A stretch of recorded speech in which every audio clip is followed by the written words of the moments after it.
Welcome to తొలి వార్త. ప్రజల కోసం ప్రజల పక్షం. వార్తలు చదువుతుంది మీ మాధురి. భారీ వర్షాలతో పంటలు నష్టపోయిన రైతులను ఆదుకోవాలి. వనపర్తి జిల్లా ఆత్మకూరు ఖానాపూర్లో వరదలతో మునిగిపోయిన పంట పొలాలను పరిశీలించిన ఎంపీ డీకే అరుణ. స్థానిక రైతులతో మాట్లాడి పంట నష్టం వివరాలు అడిగి తెలుసుకున్న ఎంపీ డీకే అరుణ. రైతులను అన్ని రకాలుగా ఆదుకుంటామని హామీ ఇచ్చిన ఎంపీ డీకే అరుణ నష్టపోయిన పంటల పరిశీలనకు జిల్లా కలెక్టర్ అధికారులను ఆదేశించాలి. క్షేత్రస్థాయిలో సర్వే చేసి బాధిత రైతులకు పరిహారం అందేలా చూడాలని ఆదేశం. వరద సాయం కింద రాష్ట్రానికి కేంద్రం 3,600 కోట్లు ఇచ్చింది. రాష్ట్రంలో వరదలతో నష్టపోయిన ప్రతి రైతును ఆదుకోవాలి. వ్యవసాయ శాఖ, రెవెన్యూ శాఖ అధికారులు క్షేత్రస్థాయిలో సర్వే చేసి పూర్తి వివరాలు సేకరించి అందరికీ పరిహారం అందేలా చూడాలి. ఎంపీ డీకే అరుణ అకాల వర్షాలతో పంటలు నష్టపోయిన బాధిత రైతులకు తగిన పరిహారం చెల్లించి ఆదుకోవాలని డిమాండ్ చేశారు. మహబూబ్ నగర్ ఎంపీ డీకే అరుణ మక్తల్ నియోజకవర్గ పర్యటనలో భాగంగా ఖానాపూర్లో వరదలతో నష్టపోయిన పంటలను స్థానిక బీజేపీ నాయకులతో కలిసి పరిశీలించారు. ఇక్కడి పరిస్థితిపై జిల్లా అధికారులు క్షేత్రస్థాయిలో సర్వే చేసి అంచనా వేయాలని ఆదేశించారు. వరద సాయం కింద తెలుగు రాష్ట్రాలకు కేంద్రం 3,600 కోట్ల వరద సాయం కింద 2 తెలుగు రాష్ట్రాలకు కేంద్రం 3,600 కోట్లు ప్రకటించిందని గుర్తు చేశారు. ఎంపీ డీకే అరుణ ఇటీవల కురిసిన వర్షాలతో ఉమ్మడి మహబూబ్ నగర్ జిల్లా పరిధిలోని 1,000 ఎకరాల్లో పంటలు నష్టం పోయామని గుర్తు చేశారు. ఆ వివరాలు అన్ని సేకరించి కేంద్రం నుంచి వచ్చిన నిధులను రైతులకు పరిహారం చెల్లించాలని డిమాండ్ చేశారు. మీ తొలి వార్త న్యూస్ ని సబ్స్క్రైబ్ చేసి, లైక్ చేసి, షేర్ చేయండి.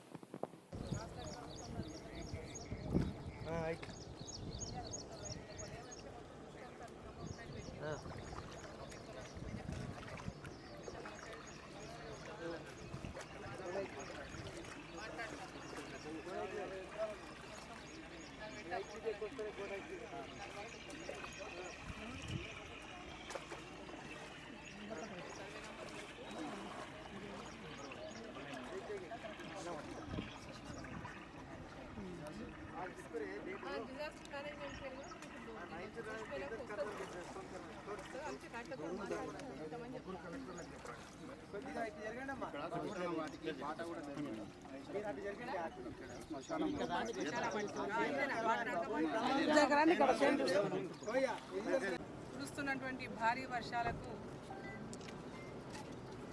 మహబూబ్ నగర్ పార్లమెంట్లోని అనేక గ్రామాల లోపల ఈ అధిక వర్షాల వల్ల పెద్ద ఎత్తున పంట పొలాల్లో నీళ్లు నిలిచి పెద్ద ఎత్తున పంటలకు నష్టం జరిగింది.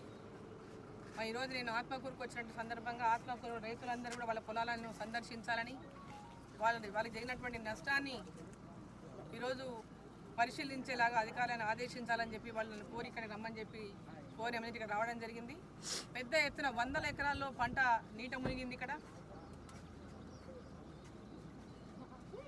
అగ్రికల్చర్ అధికారులు కానీ, వ్యవసాయ అధికారులు కానీ, రెవెన్యూ అధికారులు కానీ వెంబడే ఈ ప్రాంతాన్ని అంతా కూడా ఎక్కడెక్కడ ఈ పంటలు మొత్తం నీళ్ళల్లో ఉన్నాయో, నీళ్లు మునిగి ఇప్పుడు తేలినటువంటి పంటలు ఉన్నటువంటి పొలాలు కానీ వాటన్నిటి కూడా వెంబడే పరిశీలించి వారికి రాష్ట్ర ప్రభుత్వం ద్వారా జరిగినటువంటి నష్టానికి నష్టపరిహారాన్ని అందించేటటువంటి విధంగా చర్యలు తీసుకోవాలని జిల్లా కలెక్టర్ గారు వెంబడే ఇక్కడ ఉన్నటువంటి రెవెన్యూ అధికారులను, వ్యవసాయ అధికారులకు ఆదేశించి మరి రైతులకు అందరికీ కూడా ఎక్కడ కూడా రైతులు ఈ అధిక వర్షాల వల్ల కురిసినటువంటి వానలకు పెద్ద ఎత్తున పొలాలలో పంట నష్టపోయినటువంటి రైతులకు వరి కావచ్చు, కందులు కావచ్చు, ఇంకో పత్తి కావచ్చు, అనేక రకాల పంటలు వేసినటువంటి రైతులందరూ ఈరోజు తీవ్రమైనటువంటి ఆందోళనలో, భయంలో ఉన్నారు.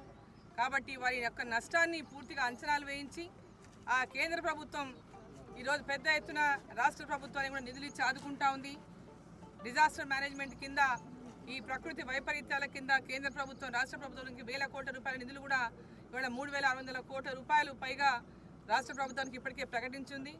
ఇంకా మరి ఈ అంచనాలన్నీ కూడా వెంబడెంబడే పంపించి మరి ఈ అంచనాలకు ఇంకా ఏమైనా అదనంగా కూడా అవసరం ఉంటే కూడా రాష్ట్ర ప్రభుత్వం ద్వారా డిమాండ్ చేసేటువంటి అవకాశం ఉంది. కాబట్టి ఎక్కడ కూడా రైతులు నష్టపోకుండా రైతు నష్టాన్ని వెంబడే అధికారులు అంచనా వేసి జిల్లా కలెక్టర్ గారు ప్రభుత్వానికి పంపాలని, ప్రభుత్వం కూడా కేంద్ర ప్రభుత్వం దృష్టికి దీన్ని తీసుకెళ్లాలని చెప్పి నేను కోరుతున్నాను.